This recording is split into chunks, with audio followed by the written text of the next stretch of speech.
All right. What's up, Clarris? This week we're just gonna have a look at your training to see what we can tweak, what we can, uh, basically what we can change or improve to keep the progress going and keep the results coming. I'm just gonna share my screen with you so you can see. Here we go. Right, day one, basically squats. You did mention that squats were pretty easy, so let's see what you got.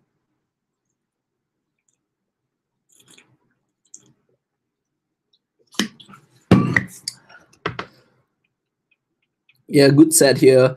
No belt. Definitely hitting that. Definitely good position to be in.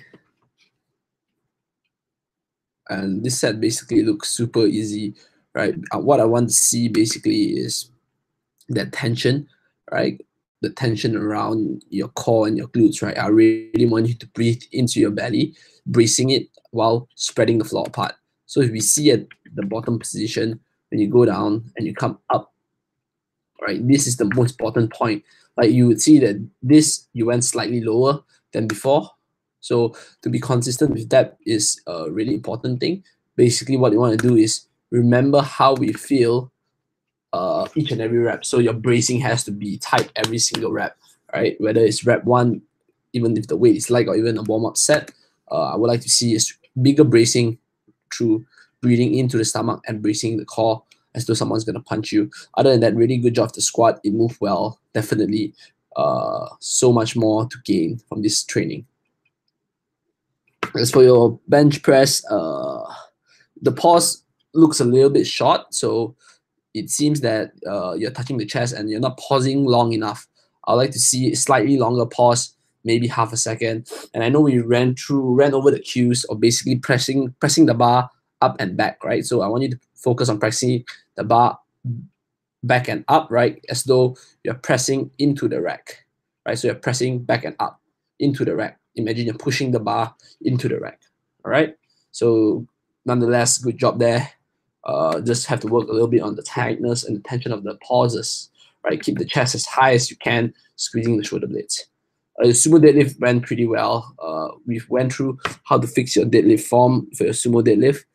Basically, remember the cues I taught you of keeping the lats, taking the slack out of the bar and keep protecting the armpits and then pushing the floor away. So that is what we want to do, right? And let's see, day three, pause squats.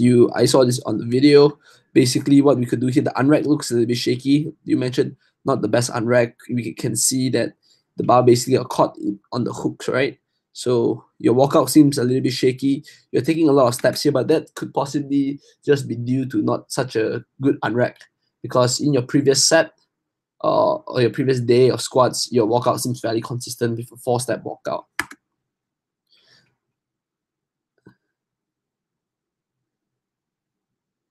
The pauses looks good. You maintain tension at the bottom of the hole. All we have to work on is basically just keep staying tight.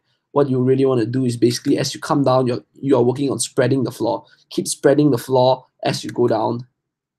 This will help you stay tight and basically finish this. Start the squat out from the hole really quick, which puts you in the more advantageous to finish.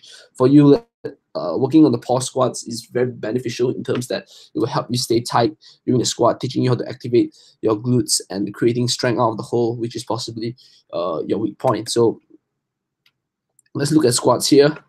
So we worked up. This is basically, let me see, this is 85, yeah. So a little bit more steady walkout here, really good. I like how you're keeping the upper back tight. By pulling the bar down, we can see the elbow action. Basically, you're pulling the bar down and squeezing your back, creating a shelf.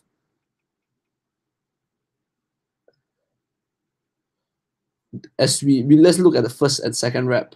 So the difference between the first and second rep, on the way down, you were a little bit shaky right around here. Like I say, that could be eliminated by spreading the floor apart, but you still managed to power through. But what you can see, which is a little bit more obvious in the second rep, you see that your hip rose up a little bit quicker. We can see that the hip is rising up and that torso angle has decreased. So let's watch the first rep once again. I want you to take a look and remember your torso angle. So as you come up, this is your torso angle, right? Fairly, probably, let's say 60 degrees, maybe definitely more than 45 degrees, and you lock the weight up, right? But for the second squat, you can see that your torso angle is a little bit more, it's a little bit smaller. If that was 60 degrees, this is possibly 45 degrees, just because your hips rose up a little, and that kicked your shin back a little, putting you in a slightly lean forward torso position. Nonetheless, you still managed to finish it. Therefore, I would say good job on that. But what we want to focus on is basically, as we squat down, we want to keep that shin angle fairly consistent throughout. So you take a deep breath. If your shin angle is, if this is your shin angle on the way down, you want to keep it in the same position like that. But if you watch the shin angle on the way down here, it moves up a bit, and then your hips rises, right? So what I want you to focus on as you come up from the hole is to actively push your shoulders up. Push your shoulders up, drive your shoulders up and back, so to counteract the weight from throwing you forward and preventing excessive hip rise. Let's look at the bench press. 35 for 8 reps. They look fairly simple.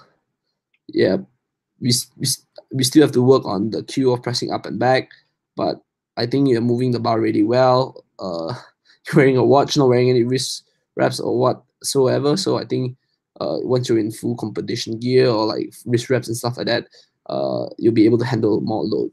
So I guess that's all for the bench press, and actually that's all for this week. I just want to say really good job on what you did, wherever you are, whatever you're doing, training, and in life, keep kicking ass, and I'll catch you next week.